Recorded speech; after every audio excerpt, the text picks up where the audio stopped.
John, are you there? Yes, I am. Ah, back in Garrison. That's right. So how did you like Santa Fe? I loved it. It was so much fun hanging out with all these grizzled old veterans of science writing and all these wannabes. It was a blast. Yeah, Charlie Pettit's even more grizzled than we are. Yeah. But he's still, he's still got the fire in the belly. Oh, he's a great guy. He really is. I love that story he told about submitting this incredibly long 4,000, 5,000 word saga to Science Times, and then having to cut it back to a small fraction of the size over in a rush toward deadline. That was. Oh yeah, I was so glad to hear that. That somebody with even more experience than I have still goes through that kind of bullshit trying to get something out there in the world and published. That was very heartening. I just hope it wasn't too discouraging. You just can't fit that. You just wouldn't fit, I guess. Right. Yeah. But he was the result was great, though. Oh yeah, but it was we should we should have Bob link to it. It was this really great story about the ecological connections between grizzly bears and pine trees and killer bark beetles and. That's right, and he I guess there were a couple of real characters he was hanging out with when he was tramping around in the mountains. No, it sounded like it really would have been a great New Yorker piece, but I think as Charlie explained it, he needed to get it in print while the story was fresh, and that Science Times opportunity came along, but then he had to cut out a lot of stuff. But he was amazingly sanguine about that, and I think he sort of liked the result better than the original. Yeah, I think it was good for the younger people there to see, first of all, both that he has had all this passion invested in this story, and then to see how it bumps up against the realities of getting published in a place like New York Times, and that's part of the process too. So. Yeah, it's always hard. That's right. Yeah. So. So there was a lot of aspiring science writers there. Yeah, and it was fun to go back to the Santa Fe Institute. I hadn't been there since. I think I was out there with you for that wacky meeting on the limits of science. Back in right. 94. That was 95. Before. Yeah, something like that. It was like I think John Castee and Joe Traub at Columbia University sponsored that, and that was before you were persona non grata there, I think. That's right. Yeah, I kept waiting for some official to come out and recognize me and escort me out when I was there last week. But they're all pretty good humored people. Of course, I'm persona non grata there when it comes to Murray Gell-Mann. After my biography of him, so I was a little shocked. I was.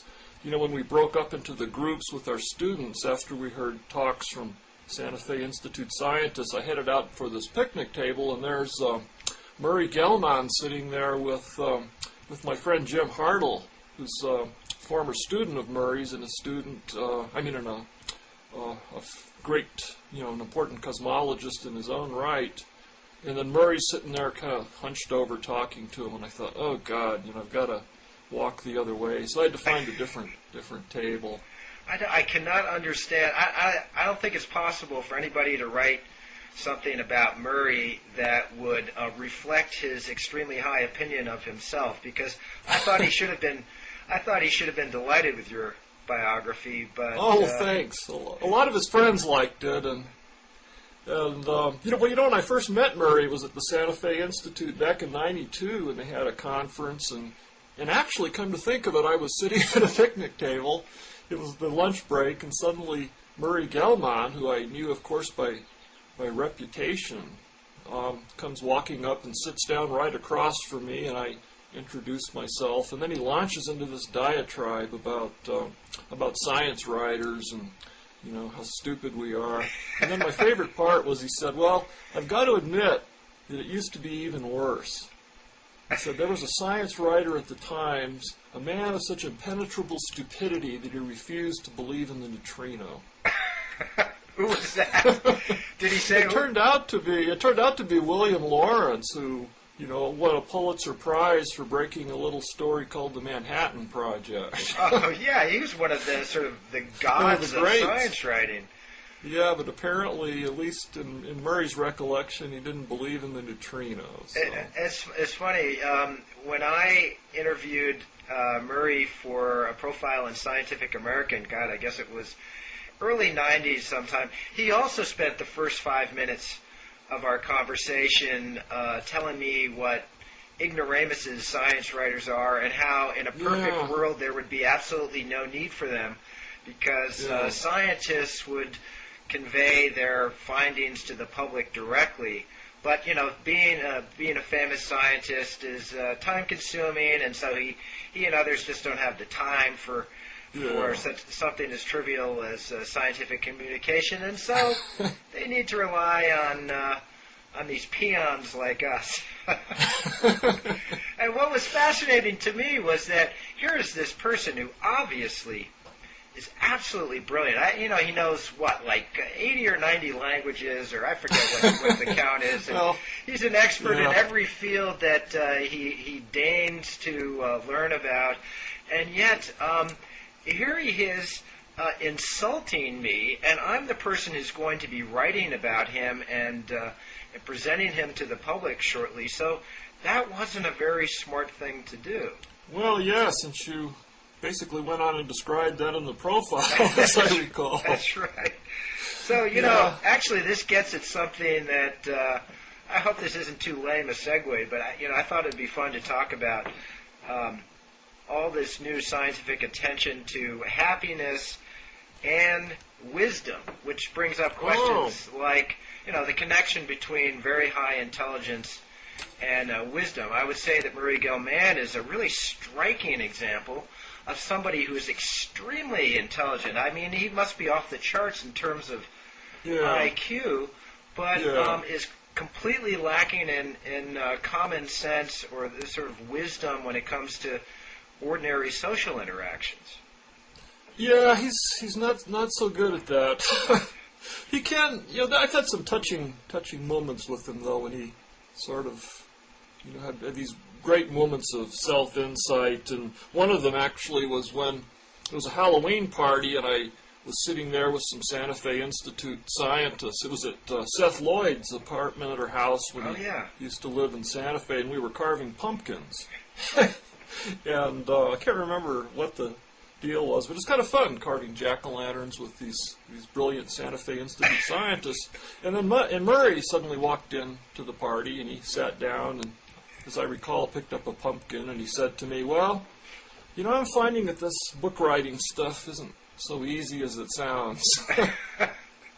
And he was at the time he was writing the Quark and the Jaguar, and it kind of touched me. I thought, he was sort of saying that, like, well, maybe I shouldn't completely devalue what you people do. And I guess that was his. We were friends for a while. Yeah, that was sort of his way of paying you a compliment, I suppose. Yeah, I kind of took it that way, and we actually had a very good relationship while I was writing the book most of the time, and then it just kind of exploded toward the end. But anyway, this connection between intelligence and wisdom.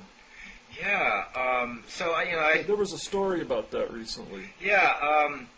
So Steve Hall had an article in the New York Times magazine. It was a cover story on wisdom, and it seemed to overlap quite a bit with all the studies of happiness that have been getting so much attention lately. Yeah, there was a whole slew of books. I actually reviewed some of those for Scientific American last year, and there was one... yeah, I remember that review. I liked it a lot. And, what I liked best about it was that you came across, I hope you don't mind my saying this, you came across as a curmudgeon. A curmudgeon looking in a curmudgeonly way on this so-called science of happiness. That seemed to be the only way to really get into the subject. I think I used the term gross national sappiness. Yeah, I love that phrase. That was great. I actually laughed that refers to, for some context, the country of Bhutan. they quantify gross national happiness along with their other economic measures, and so I couldn't resist that. But there were some things in those books. See, one was called The Happiness Hypothesis by Jonathan Haidt. And I'm trying to think if there's another one that got a lot more attention from... Stumbling on Happiness by Daniel Stumbling Gilbert. on Happiness. Yeah, by Gilbert. And he got that British Science Book Award, I noticed, for that. Just within the last week. Yeah. A £10,000 prize, so I would think that would boost Gilbert's happiness, at least temporarily.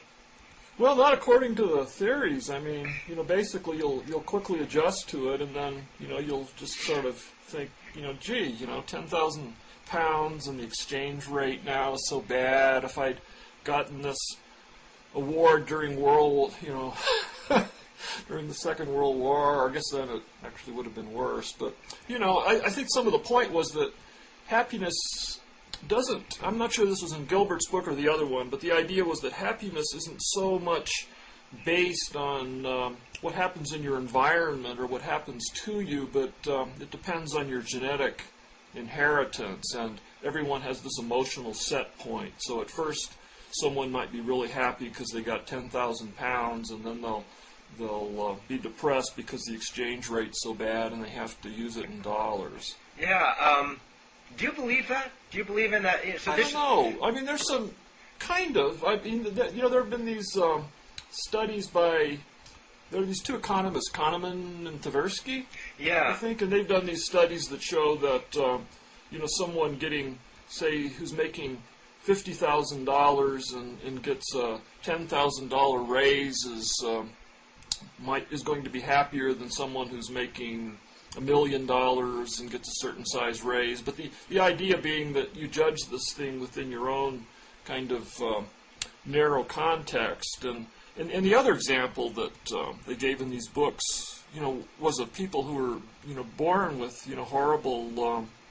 horrible birth defects, or people who were, very badly handicapped, and how quickly this just becomes sort of the normal, and the set point is put there, and you can still be happy and have a fulfilling life. Yeah, I guess the two studies that are cited pretty often when you're trying to argue for this set point theory are of people who've won the lottery, and I think this is first done in the late 70s. I just saw a reference to this in one of the. Yeah, look at this. This is my. Oh, you can't see this, but I'll show viewers. This is all from my happiness and wisdom file. I've been keeping this for. Oh wow! So you're really for years now accumulating this stuff. Yeah, well. But so the one study is of lottery winners, and it found that they're exhilarated at first, of course, but then very quickly they go back to something like their previous happiness level. The other example is of people who suffer some horrible accident and become paralyzed. So you would think that nothing would be more likely to sort of push you away from your happiness set point down into some permanent negative state than that. But again, these people sort of rebound and come back up to more or less the same level.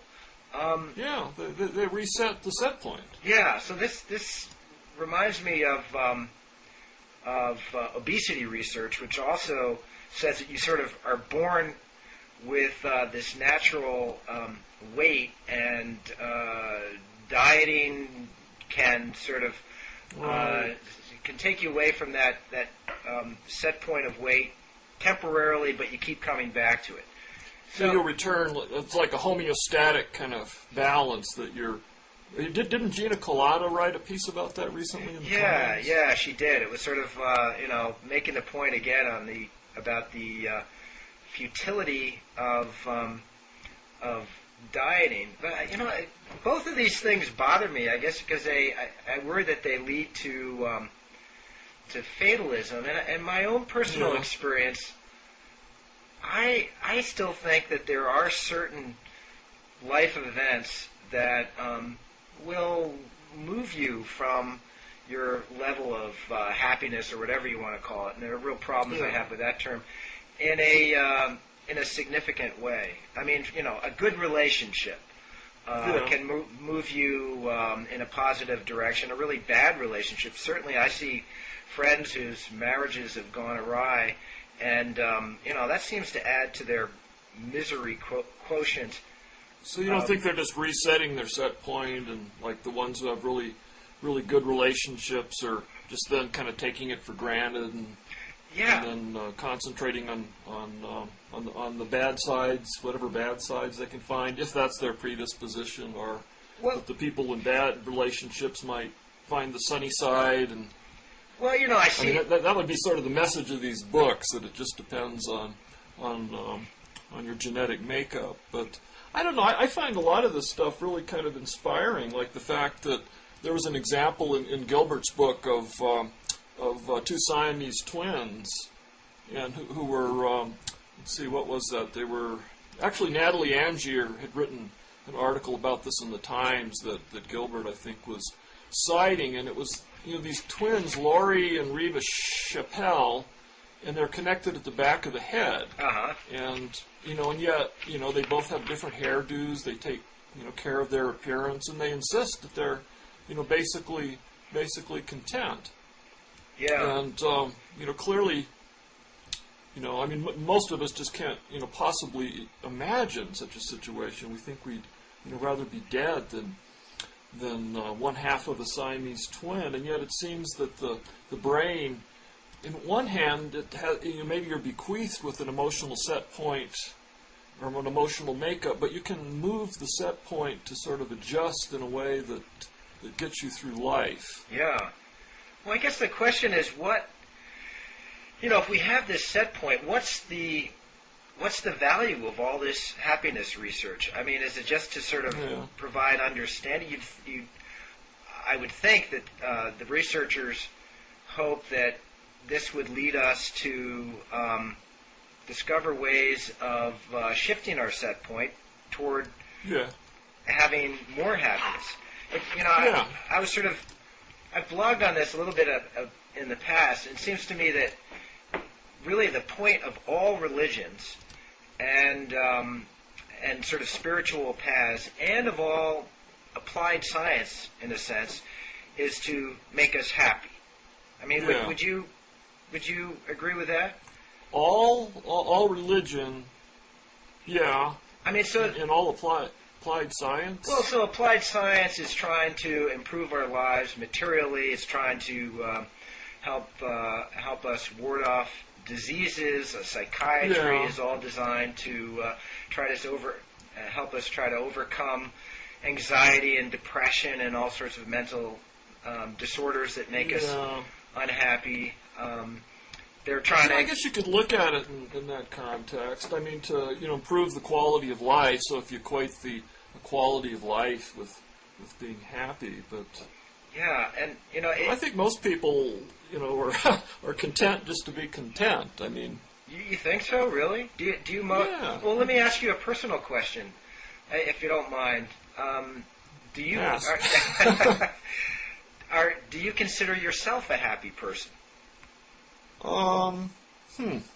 Yeah, I think so. Yeah, you seem I consider happy. myself not a not unhappy person, and much of the time happy, and most of the time content.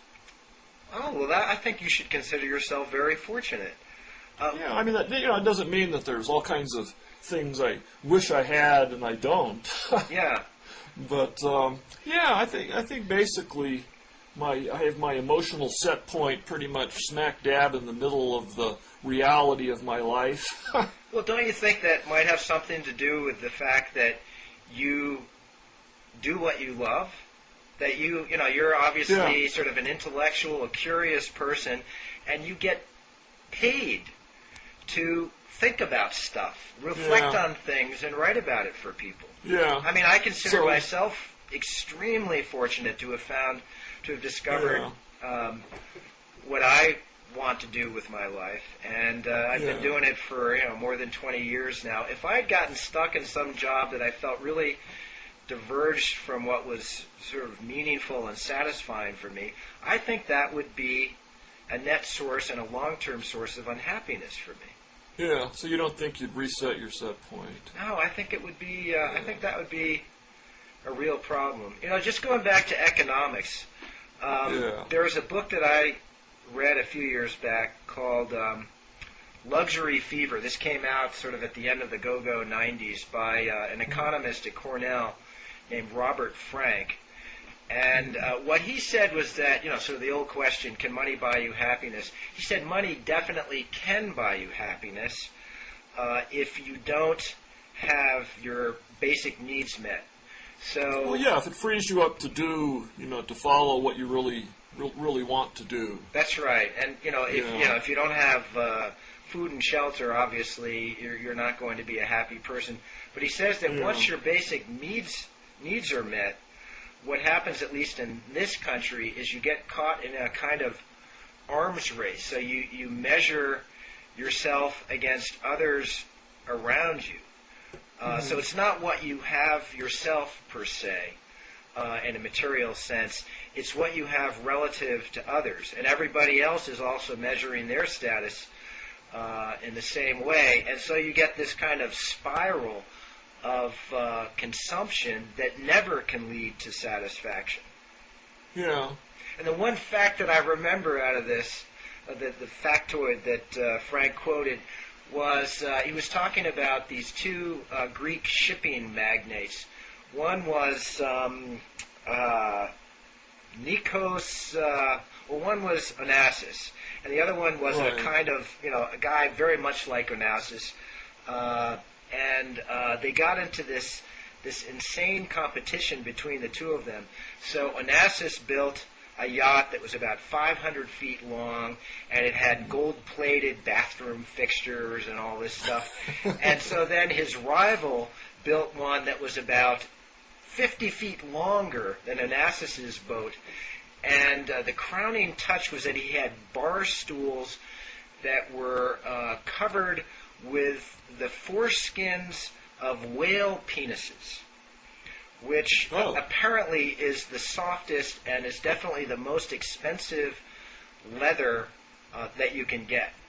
So it's the mega billionaire's equivalent of having like granite countertops in your kitchen or a Viking range.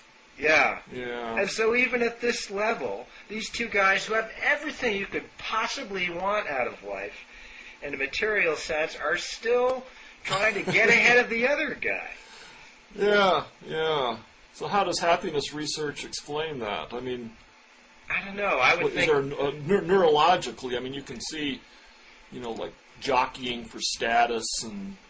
Yeah, I would think that the evolutionary psychologist would explain this in terms of male status seeking, which of course is linked to reproductive success and all that sort of thing. And I would think, again, the Darwinians would say that there's an evolutionary advantage in never really being satisfied completely with what you have, but always wanting a little bit more. Yeah, so it drives you to acquire or conquer more or accomplish more, and this will supposedly make it more likely that you'll attract mates and spread your genes into the gene pool? Sure, why not? Oh boy, that's reductive. Boy, this evolutionary psychology stuff is pretty fun and easy, don't you think? Yeah, well, yeah, you can always come up with a story like that that's logically consistent with the evolutionary framework, but it always just strikes me that we've talked about this before, that once the brain reaches a certain level and you can basically use it to simulate all kinds of ideas and scenarios, in some ways you become decoupled from the basic biology. Yeah. Well, or at least buffered from it a little bit. But so what about it's fairly persuasive, though. I mean, there's some reason. In Santa Fe, this manifests itself with people's trophy houses, and you see how high a house you can build on, as high a point as you can get away with, and then you kind of stare at each other across the across the valley and compete to be king of the mountain. And, you know, it's nice to see that maybe there's some kind of way to understand that scientifically, because it's certainly annoying. Well, you know, the other way that people try to achieve happiness, this gets back to religion as a happiness-seeking mode, is meditation and prayer and all these sort of contemplative religions. So there's been a lot of this happiness research recently is focusing on meditation as a way of increasing your happiness over the long term. So there's this guy, Richie Davidson at University of Wisconsin, who's got... we talked about him earlier when we were talking about meditation, right? He does the scans. That's right. Or is it brain scans or electroencephalograms? It's I think he's done both, but it's mostly electroencephalograms. And, you know, he says that he's discovered the happiest person in the world, this guy named Matthew Ricard, who's a French Buddhist monk. Yeah. And, Sharon Begley actually had a book recently that is on this same topic, sort of trying to understand how meditation works in terms of neuroplasticity and all this sort of stuff. Right. Well, yeah, and the 40 hertz brain waves that seem to emanate from people in these meditative, or either meditation or prayer states. Yeah. Yeah, we got in on all that after we did those, that pieces for that Slate Brain package. Oh, yeah. Well, did we also talk about, so this interests me because of the whole possibility of enlightenment. So that's sort of the end goal of these meditative paths, this state in which you supposedly become permanently not just happy, but blissful. It's almost... it's sort of a quantum leap to some state that most of us can hardly imagine, and it's supposed to give you wisdom at the same time. So this almost godlike wisdom and serenity through meditation. Yeah, but you can also get that through different psychopharmaceuticals. And there was another. The kinds you have to get the kinds you can get a prescription for. Oh, that good. There was another article there in that same package where the article was on the science of wisdom, which basically seemed to conclude that we don't really know what wisdom is or where it comes from, but we know it when we see it. Is that a fair summary? Yeah, that's right. But that article, this is the one in the New York Times Magazine. I thought what it really showed is that nobody has a clue even how to define wisdom, really. Yeah. I mean, so wisdom and happiness are both really sort of squishy, problematic concepts. And that's why... they're human constructs. Yeah. There's a certain sense in, which you can think of a dog being happy, but it's more, I think, what we're reading into, different signals that probably would be, I guess content in the sense that you're sort of in equilibrium with your environment and getting the right amount of stimulation and feeling safe against predators and supplied with life's basic needs. Yeah. It seems like that's something that's biologically very real, but the idea, and then happiness seems a little more like a construct, and then wisdom, very much so. Surely that's rooted in culture and what different cultures value. Well, here's another question: Is there a correlation between happiness and wisdom? If wisdom is roughly analogous to knowledge or intelligent or sort of insight into the nature of things, does that lead to happiness? Because I think you could argue that it doesn't. So going back to science, I was sort of arguing that the goal of applied science is to reduce suffering in the world. On the other hand, it seems to me that the suffering's very real. I mean, yeah. there's something, that's certainly not a construct. But it seems to me that one way to distinguish science from religion is that science seeks the truth regardless of how it will make us feel. So many of the great truths of science have been very disturbing. I mean, sort of you can define scientific progress as this gradual erosion of our sense that we're at the center of the universe. Right. And religions, in one way or another, all put us at the center of the universe. Yeah, and are constantly trying to yank us back. You know, that reminds me of that op-ed piece that was in the Times. Was it last week or a couple weeks ago by the Republican presidential candidate that was proudly proclaiming that he doesn't believe in evolution? Oh, right. What? Brownsmith? Yeah. Was that his name? Yeah, something like that. He's, I think the chance that this guy's going to be president is hopefully very slim. So I'm not sure I'm, ready to commit his name to long-term memory. But that was just an amazing piece that we should also link to, just in the complete misunderstanding of science and saying, when it comes down to it, I'll take spiritual truth over science, which he depicted as just being sort of the religion of atheism in disguise. And really kind of scary stuff. Yeah, it's extraordinary that, I don't know what this guy's chances are.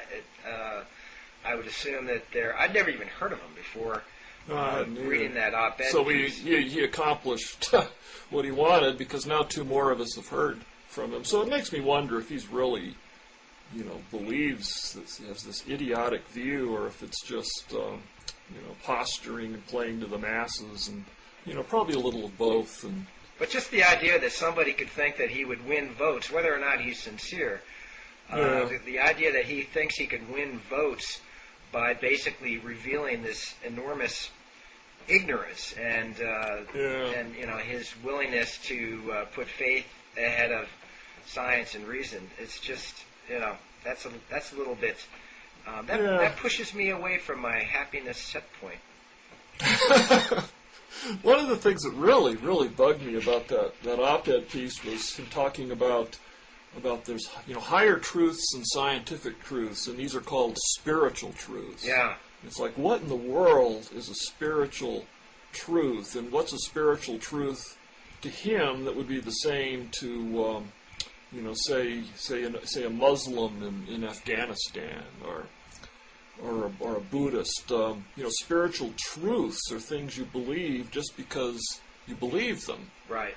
And they're completely, immune to any kind of reality testing, and just these kind of self-reinforcing delusions that Jesus was the son of some spiritual entity called God, and that he died for our sins and rose bodily to heaven through some kind of weird biblical physics. And this is a spiritual truth, and it's fine that millions of people all over the world want to believe this, and I think in some cases it helps focus their lives and maybe brings them happiness and maybe leads to good deeds, and in addition to a certain amount of warfare. But a spiritual truth, there's no such thing. It's a belief.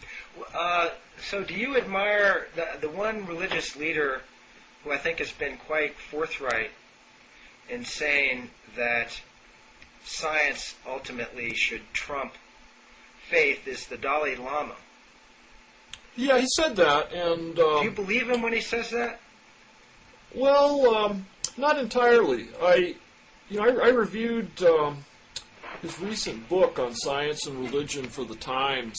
Yeah, I remember that. And one thing that struck me was, really, reading between the lines, it was clear that, and you would have to believe this, that there was something beyond the physical realm, that there was the spiritual realm that was outside of matter and energy. He, was kind of, flirting with the idea of dualism in neuroscience, and the idea that the brain is this ineffable, effable substance. And he also really came out, very subtly and more reasonably than you hear from most religious people in favor of the idea that that evolution is directed by the Almighty, whatever, the Buddhist equivalent of the Almighty, by some kind of spiritual forces that are, beyond space and time. So, in that sense, he's saying the same thing that this candidate who wrote the op-ed column was saying, that,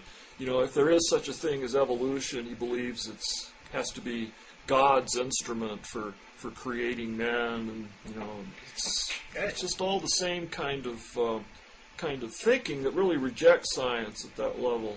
It's interesting. He's a fascinating figure. Maybe he's speaking out of both sides of his mouth, but I know. Well, I think he's completely sincere. I think he's just struggling with.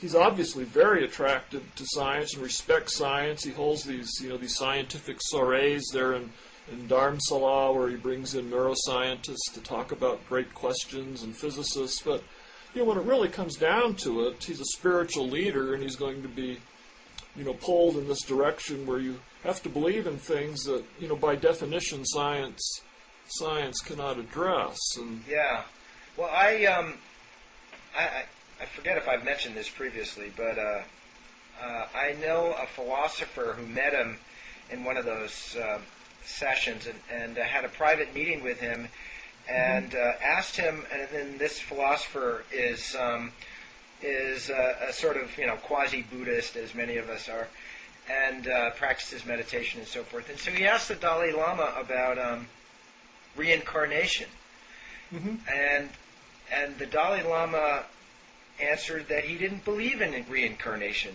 anymore. Yeah, I've heard that from other people but that talk to him. That's encouraging. Yeah, well, but it also means so. Then this gets back to the idea of him as a religious and political leader. If he doesn't believe in reincarnation, he doesn't believe in himself. He doesn't believe in the Dalai Lama. The Dalai Lama is supposedly his power supposedly derives from Tibetan wise men declaring that he's the reincarnation of the Buddha. But I don't know. You can see how he would believe that he was in this power because of because of these traditions, and whether he believed that there was some kind of spiritual reality, whatever that is, behind the tradition. Yeah. There he is, and he still has this responsibility to people who believe in him to be their leader. So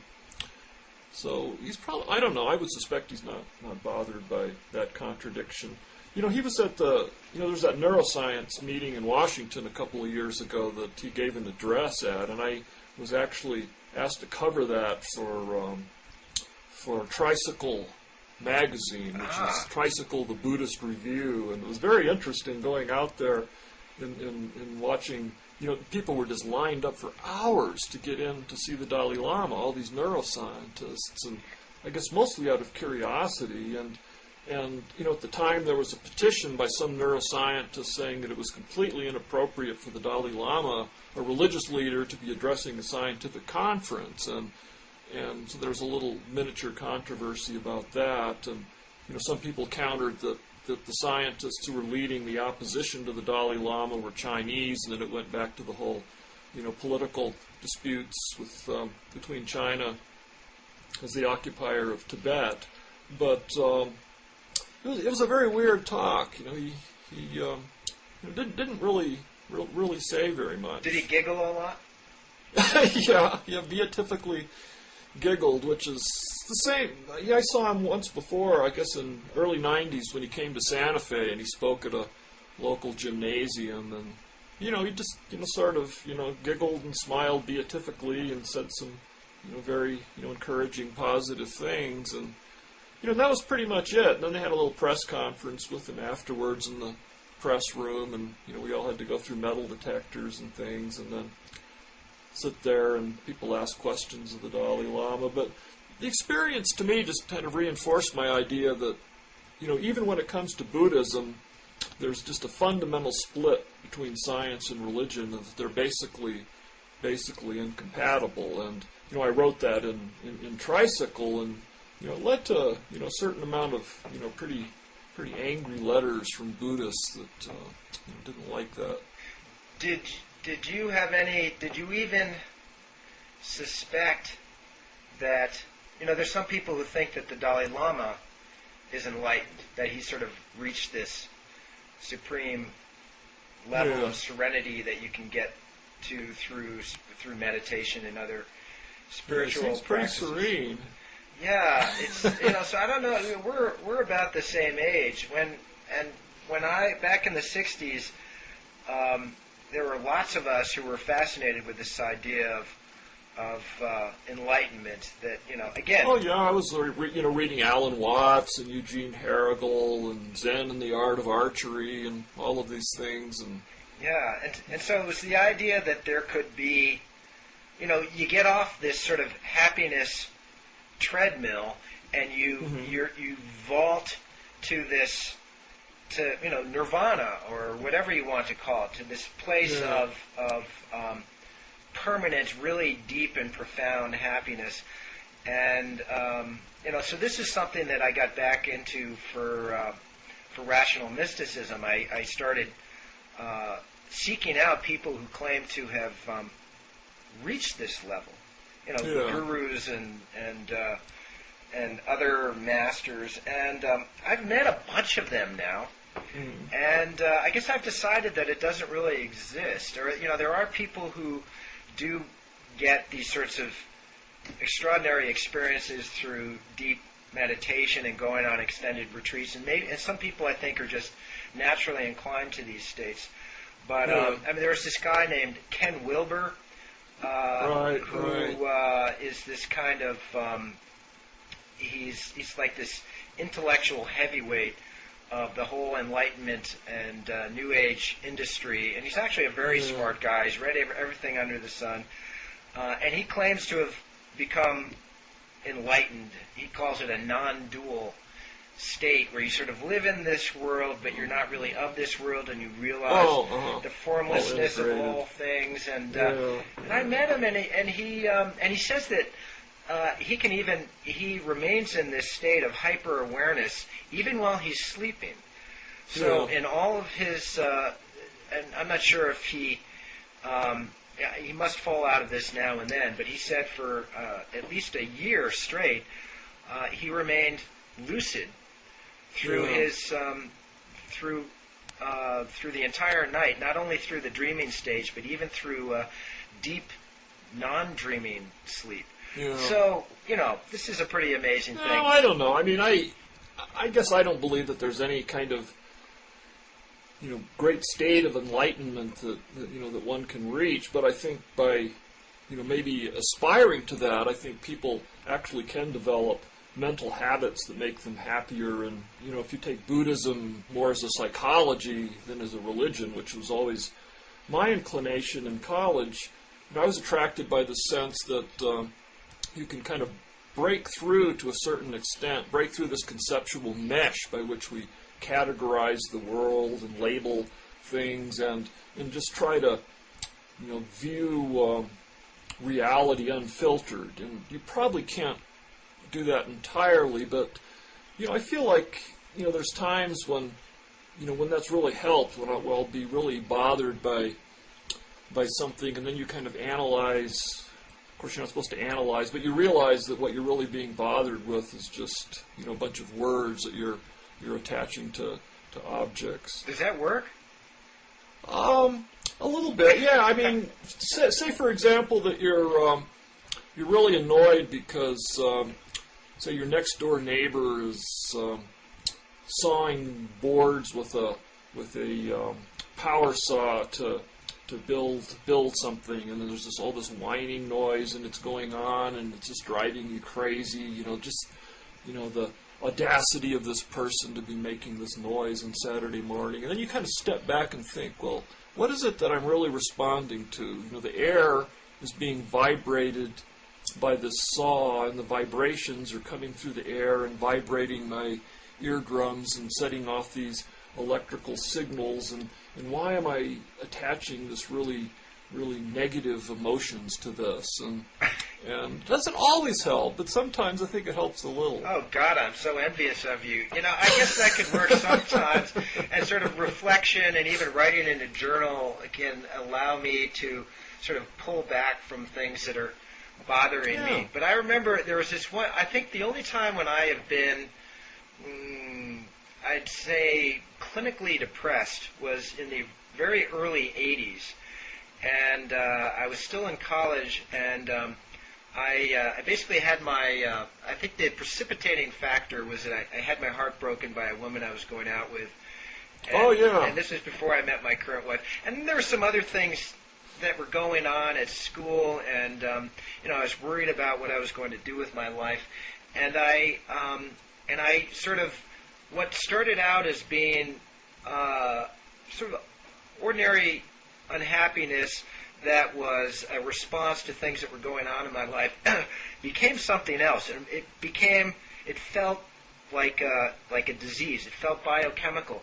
And what I remember about it was that I was furiously trying to analyze my way out of it, reason my way out of it. Yeah, and you get stuck in these loops. Yeah, and it was like trying to reason your way out of having a tumor.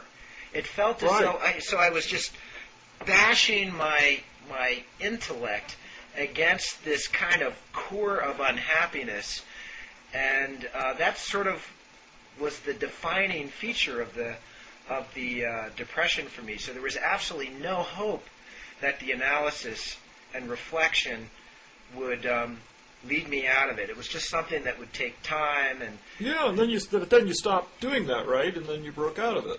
No, actually, the only way I got out of it was that I met Susie. I met the woman. I see. So you're just being buffeted about by the winds of fortune. That's I had a similar experience also in college. Again, being breaking up with my girlfriend, or my girlfriend breaking up with me. Of course, that's what's so bad. And I responded by going on a month-long bus trip by myself through Mexico. And I just rode on buses and went from one weird kind of El Topo-like town to another, and ended up at some point on the beach at Mazatlan. And I was sleeping on the beach and looking out at the waves and trying to remember my Alan Watts and my Eugene Herrigel. And suddenly I got to this point, and all this time I had just been thinking obsessively about my girlfriend, Kathy, and what I could have done differently, and if only I'd done this instead of that, and maybe the time when she said this, I should have said that, and it just felt like my brain, it was being squeezed in a vice. And then I was lying out on the beach looking at the ocean waves coming in, and suddenly I was able to kind of decouple the image of the waves from what they really were, and just look at it as these kind of patterns in my senses. And I sort of remember that after that, I kind of broke out of this whole loop, and I realized that, wow, I don't have to think about this. This is my brain, and I'm just letting these thoughts go around and around and around. And somehow, in this kind of meditative state, looking at the waves, I broke out of the loop, and then I was okay for a little while. That does sound very Buddhist. Do you still meditate now? No. Or do anything like that? Well, I feel like, I don't know.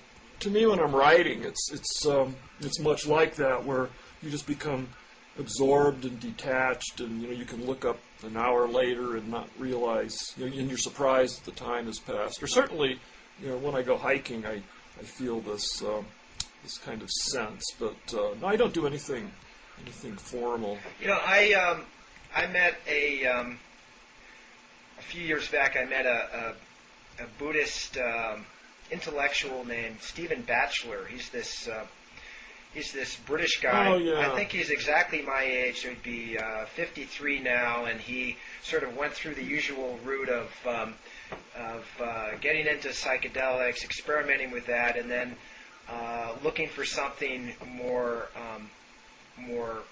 permanent, sort of less transitory, a way to sort of get peace and understanding. And he became a Buddhist monk. He actually studied Tibetan Buddhism, And then he gradually became disillusioned with Tibetan Buddhism, and he tried to pare Buddhism down to this minimal set of tenets. And for him, it was basically just meditating and sort of realizing the wonder of life. You know, no reincarnation. He sort of peeled away all the dogma from Buddhism. He actually has a book that he wrote that's a real classic, a wonderful book. I highly recommend it, called Buddhism Without Beliefs. Oh yeah, and, I've looked at that. And when I met him, so he is somebody who still teaches meditation, but he says he doesn't practice meditation anymore. Yeah. What he does as a spiritual practice primarily is just writing. But what he struck me as a faintly melancholy person, and we actually talked about that for a while. And he thought that it's a mistake thinking of Buddhism as a route to happiness. He thought it's more sort of cultivating this sense of uncertainty, or a deep recognizing that we don't really ever know. If we look at things clearly, we realize how little we know. So it's cultivating this sort of profound doubt in the face of our own existence, which is not necessarily a very comfortable or certainly happy place to be. I don't know, this sounds a lot like my worldview, and what I mean when I'm talking about, it's not so much, the goal's not so much being happy, but being kind of content, or emotionally content. So Buddhism without belief. So it's more like this secular kind of psychology, I think, to a lot of people. And just one other sort of weird tangent for this. Again, I can't remember. I know I've had these conversations with people. I can't remember if we've done it on Blogging Heads or elsewhere. But there is this cult of people called wireheads. There's actually a guy in England who's sort of the chief theorist of this group named David Pierce or David Pearson, something like that. Wireheads? And I'll put a link to it when we're done here. And so he says that, so these are people who say that either by putting electrodes in our brains or other means, we should be able to eliminate all pain and suffering completely. Those will become totally a thing of the past. There's no need for us to experience any discomfort, let alone suffering in our lives. So, the sort of cartoonish way to do this is by sinking an electrode in the septal region of our brains and stimulating ourselves to ecstasy. But it's just this interesting philosophy that, I think most of us have some kind of puritanical attachment to pain and suffering as somehow necessary for biological survival, and even as roots to wisdom and knowledge. But these people challenge that, and they say that in the future we should embrace the possibility of knowing nothing but different degrees of ecstasy. Yeah. Does that appeal to you? Well, I don't know, but I don't think it's going to happen. So. There was actually this. I remember seeing an Ally McBeal episode on it. Remember this show, Ally McBeal? Yeah, that was great. Yeah, well, it was the show about lawyers. I think it was canceled. 6 or 7 years ago. But they had one kind episode. of deteriorated over time, but it was good for a while. Yeah. Well, they had this one episode where the main character was this businessman who was a real son of a bitch. And, a real Scrooge-like character. He was just nasty to everybody, miserable to himself. And then he had this complete transformation. He suddenly became really cheerful and generous. Again, sort of like Scrooge at the end of A Christmas Carol. And he started, he increased the salaries of all his employees, and he started giving money away, and and he became this sort of Santa Claus-like figure.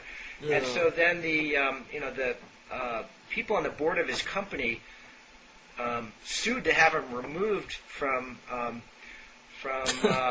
running the company. And in the course of this, he went to they insisted that he be checked to see if he was mentally ill, and the doctors discovered that he had this brain tumor that was responsible for this complete shift in mood. And so then they had this great court trial where they're trying to argue if somebody this happy is mentally ill, and he's trying to say, no, this is really how everybody should be.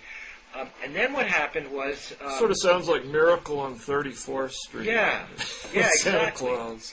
So then what happened was his wife suddenly got cancer and died, or maybe she died of a stroke. She died very suddenly. And he was still happy, but rationally, and his wife was the only person whom he had loved, and he had this, great attachment to her. And he recognized, he didn't feel sad when she died, and he recognized rationally that was appalling, that he couldn't feel any grief for his wife. And so what I thought the show, and then after that he decided to have the brain tumor removed, because he thought that he had turned, again, rationally, he realized that he turned into this kind of monster who was completely insulated from the normal grief or unhappiness that you feel in response to events like losing a loved one. So then the question is, would we ever want to be in a position where we're so happy that we don't even feel grief when someone dies? Saved by the bell. Was that an alarm clock? That was just my phone. I forgot to unplug it before we got on. So, okay. But this question, well, this question is, when I think about, again, sort of happiness is the end point of, certainly of Buddhism and Hinduism and these meditative paths, nirvana or enlightenment, whatever you want to call it. I think about this Ally McBeal episode. Do we want to be that happy, so that nothing in life can even faze us? Yeah. No, I don't think. Everyone probably wants to be happier, but I don't know. It seems getting this use the term gross national sappiness again. I think we've managed to spend almost an hour really not saying much that has to do with science, which I guess is sort of your point. Right. That, yeah. Maybe we should talk about solid state physics next week. Yeah, I think maybe something a little less mushy, or it's going to start sounding like a call-in show, a little like the Roseanne show, actually. Yeah, exactly. Oh well, yeah. No, we'll give the watchers. I think there was one of the respondents to one of our recent shows said, "Jesus Christ, enough about consciousness and the mind-brain problem, and let's have some good hard physics like military technology." Well, how about the Higgs boson? Higgs boson, we could do that.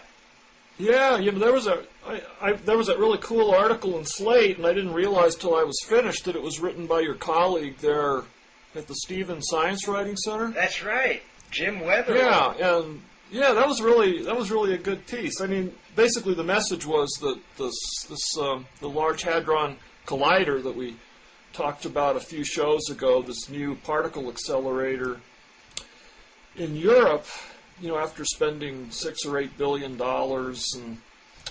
to find these new particles, that one of them, the Higgs boson, has possibly, it is rumored, already been discovered at Fermilab in Illinois, and that in itself was pretty interesting, although, obviously you'd still want to get a confirmation by also finding it at the LHC, if the rumor turns out to be true. But the point that struck me was, he was saying that really, at the LHC, if they do find the Higgs boson, and it has the characteristics that are predicted by the current laws of physics, that this would be a huge letdown. And that basically it would just be confirming what we call the standard model of particle physics, which is what we've had since the 1980s, and the best thing would actually be to find something different from the Higgs, or that the Higgs exists, but it doesn't exist in the form that was predicted, and then we'd get some new physics. So. Yeah, that was I hadn't realized. So I've had a bunch of conversations with Jim Weatherall, the guy who wrote that article about this. Right. In fact, we just had lunch yesterday, and I hadn't realized this, and I assume he's got this right, although I know he's been challenged in some of the points he made in the article. But I guess if the Higgs is discovered, it means or strongly suggests that there is this kind of wasteland beyond the standard model, where as you go to higher energies and smaller distance scales, you're really not going to find anything interesting until you get... Yeah, that's the part that I didn't really understand. He seemed to be saying that if they find the Higgs, the standard model is complete, and it's just the boring old 1980s theory of physics. But the standard model still doesn't. There's the four forces. There's electricity and magnetism, so they were unified into electromagnetism. Mm-hmm. And then there's the weak nuclear force that leads to the decays of particles. And those were all unified, apparently as tightly as one could wish by electroweak theory. Mm-hmm. And then electroweak theory was combined with, there's still the fourth force, which is the strong nuclear force that holds the nucleus together. Right. But my understanding is that basically in the standard model, that the electroweak force, nicely unified, sits there, and then kind of next to it is the strong force, and there's certain little connections, but they're far from being unified, which would result in the so-called grand unified theory. So it seems to me that even if they find the Higgs, why can't the LHC be used to find some of the particles, these supersymmetric particles that would unify the strong force with the electroweak force? Yeah, well, I know he has. Jim heard from his from somebody who'd been an advisor at Harvard. Which is where he got a master's in physics a few years ago. Mm-hmm. And his advisor really came down hard on him and said that he thought he had presented much too pessimistic a picture of these different alternatives at mm-hmm. the LHC. But, and everything I've heard is that they're expecting that after the Higgs, the next most likely thing that they could find at these energy levels will indeed be these so-called supersymmetric particles that could help link together the two unlinked forces. So I didn't really understand that, but if he has a master's degree in physics from Harvard, he probably knows something that I don't. Well, just because you have a degree in physics from Harvard, I mean, there are all sorts of people with degrees in physics from Harvard who were into superstrings and landscape theory. So. You can be led in all sorts of peculiar directions with that kind of education. But sometimes there's reasons for that. But right. In any case, I still find it pretty exciting that I think the stories are just kind of peaked too early, since it's going to be a year at least probably before we have any data. But it's really pretty exciting because you never know what you're going to find, and there's still the possibility of these surprises. And just reading that article in Slate and just thinking about why we'd want to do this anyway, I was reminded of that famous quote by Robert Wilson when he was trying to get funding from Fermilab. Uh-huh. Do you remember that? No. He was going before a congressional hearing, and some senator or congressman was trying to get him to justify building what is now the Tevatron at Fermilab, and this is the accelerator that's rumored to have possibly found the Higgs boson. And he was asked, well, you're seeking, funding for this from the Defense Department, and I think that was before the Energy Department was a separate standing department. But he was testifying. I'm just looking it up here before the Congressional Joint Committee on Atomic Energy. I think I remember this now. Yeah. So he was asked, what does building this accelerator? How will this improve our national defense? And Wilson said, It has only to do with the respect with which we regard one another, the dignity of men, our love of culture. It has to do with, are we good painters, good sculptors, great poets? I mean, all the things we really venerate in our country and are patriotic about. It has nothing to do directly with defending our country, except to make it worth defending. Oh my God! What a wonderful and extremely questionable defense of the value of pure science. Oh yeah, I don't think it's questionable at all. It's just the fact that with all the horrible things civilization does and all this money we spend on weapons, that we would be willing to spend billions of dollars for what amounts to just pure basic science, almost applied philosophy, just trying to show the basic building blocks of the universe. I mean, that kind of thing makes me happy. Yeah, I guess. I think of the quote of Steven Weinberg, who's kind of the great sourpuss of modern physics, who blurts out things that really you shouldn't be blurting out if you're trying to get the public to give you billions of dollars to pursue the truth for its own sake. So he's got this famous quote: "The more the universe seems comprehensible, the more it also seems pointless." Yeah, it's right at the end there of the first 3 minutes, his book. Yeah, but I don't, that kind of makes me happy too. Takes off a lot of burden. I mean, to me, I just find it rather exhilarating that we're just here as this, fluke of circumstances, and that we could have just as easily not been here. It's the same reason I loved Stephen Jay Gould's book, A Wonderful Life, that basically argues if you rewound the evolutionary tape and played it again, that nothing like us would appear on Earth. And if you follow Weinberg and rewind the whole universe and set it off again, there's even less chance that we'd be here. So to me, that doesn't imply any kind of creator. It's just a really wonderful source of luck. And in fact, the word happiness comes from the same root as the word happenstance and haphazard. It basically means you just really lucked out.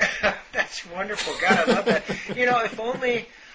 I agree that I think you get a sense of enormous exhilaration and freedom in thinking that there's no point at all to this. We're here through sheer luck. We can invent any meanings we like. There are none imposed on us from some supernatural force out there somewhere. It's all up to us. So, I guess most people find that disturbing, and that's why they succumb to conventional religions where you have all your meaning doled out to you. Mm-hmm. But, I just wish more people would recognize how exhilarating it can be to accept the pointlessness of it all. Yes, pure materialism. Right. Well, maybe on that inspiring thought, we should wrap it up. What do you think? Yeah, sure. Sounds good, George. Okay, and next time... So you're going to be around next week?